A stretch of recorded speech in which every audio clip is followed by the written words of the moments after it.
Kita usahalah apa yang terdaya, tuan-tuan. Cuma saya kecewa sikitlah bila komen dalam video boykot. Saya tak naikkan video boykot kerana editor saya sibuk. Dan muncullah seorang kakak yang mempertikaikan apakah benar jenama K ni, ayam goreng ni adalah jenama Israel.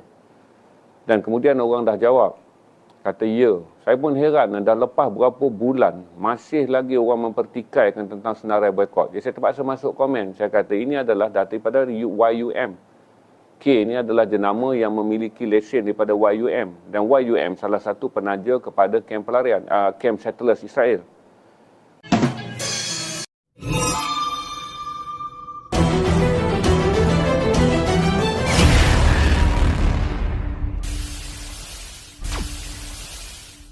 Jadi kadang-kadang berbulan dah kita melancarkan kempen.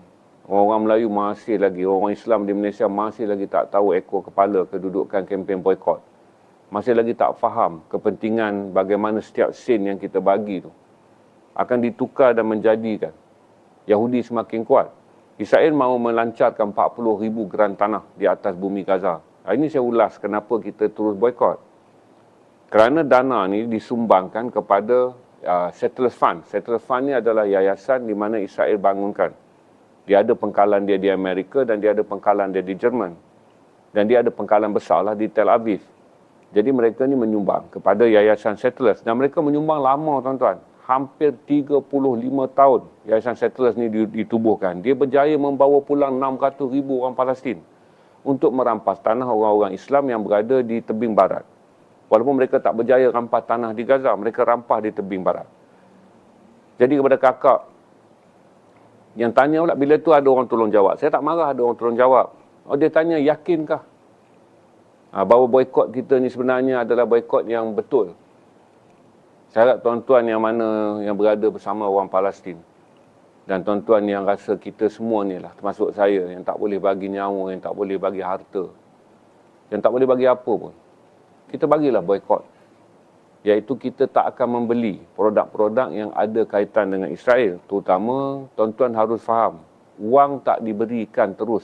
Ingatlah kita boykot ni ada dua kategori. BDS, kita boykot mengikut senarai barangan yang telah pun disenaraikan oleh Badan Pemantau Antarabangsa yang menggerakkan usaha mengenal pasti barang-barang yang ada kaitan dengan semua agensi yang kemudiannya membantu Israel dalam bentuk satu adalah pelaburan persenjataan, yang kedua adalah kepada Settlers Fund. Settlers Fund ni, untuk pengetahuan tuan-tuan, Settlers Fund ni digunakan sejak 35 tahun yang lalu bagi mendanai pelarian, bagi mendanai orang Yahudi yang berada di luar.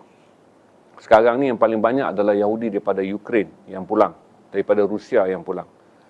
Jadi bila mereka pulang, dan sekarang berlaku perang. Kalau tuan-tuan tengok, lebih 500 daripada kebun zaitun orang Palestin dirampas. Berarti orang Palestin dah hilang dah 500 kebun zaitun di tebing barat kerana mereka telah ditukar geran. Kerana di bawah pimpinan Itamar Ben-Gvir sebagai menteri dalam negeri ini. Sekarang ni dia laksanakan ambil tanah tukar geran dalam masa darurat.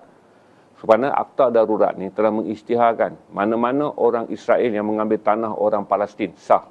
Mana-mana orang Israel yang membunuh orang Palestin tuan punya tanah sah. Mereka tidak akan dianggap jenayah sepanjang kempen daripada pengisytiharan darurat yang belum lagi berakhir, dan darurat ni akan panjang kerana orang Palestin akan bangkit berjuang di Gaza dan orang Palestin akan terus mempertahankan kawasan mereka yang ada di tebing barat. Jadi settlers ni ambil. Untuk pengetahuan tuan-tuan, 410 orang Palestin telah dibunuh di tebing barat, syahid. Dan 30 daripada mereka adalah mempertahankan tanah, kebun-kebun zaitun mereka yang sekarang sepatutnya dipetik. Saya dah ulang lama dah, orang-orang di tebing barat, orang Islam di tebing barat ni, pendapatan mereka adalah 200 juta USD. Bersamaan hampir 900 juta ringgit Malaysia. Dengan menjual buah zaitun mereka yang dianggap antara yang terbaik di dunia. Jadi ekonomi orang Palestin di tebing barat sebahagian besar datang daripada hasil produk zaitun yang ada di atas tanah hijau Palestin. Orang-orang Palestin, orang-orang Israel, bila mereka didana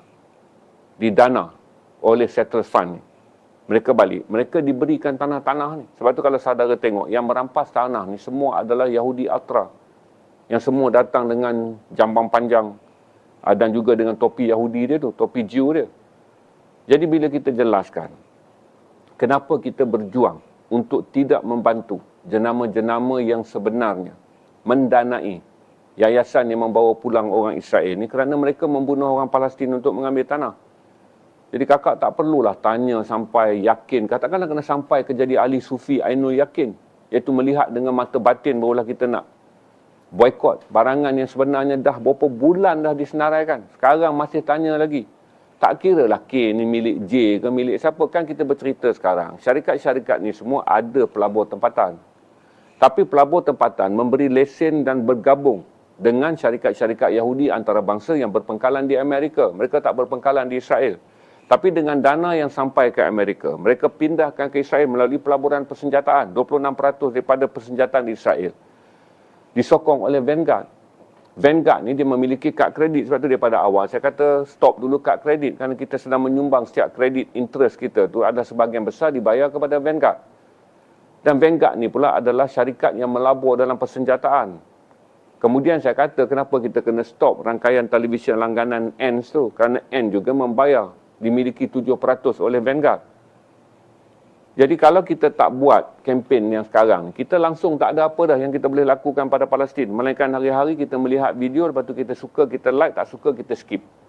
Sebab kita telah berada dalam titik paling rendah untuk membantu orang Palestin. Tapi di titik paling rendah ni semangat juang kita masih ada, iaitu kita masih boleh memboikot. Dia takkanlah kerana bulan Ramadan K nak lancarkan ayam goreng apa semua. Nak lancarkan perisa, nak lancarkan tom yam segala mak nenek untuk mengabui mata orang Islam supaya terus menjadi pendana kepada yayasan settlers.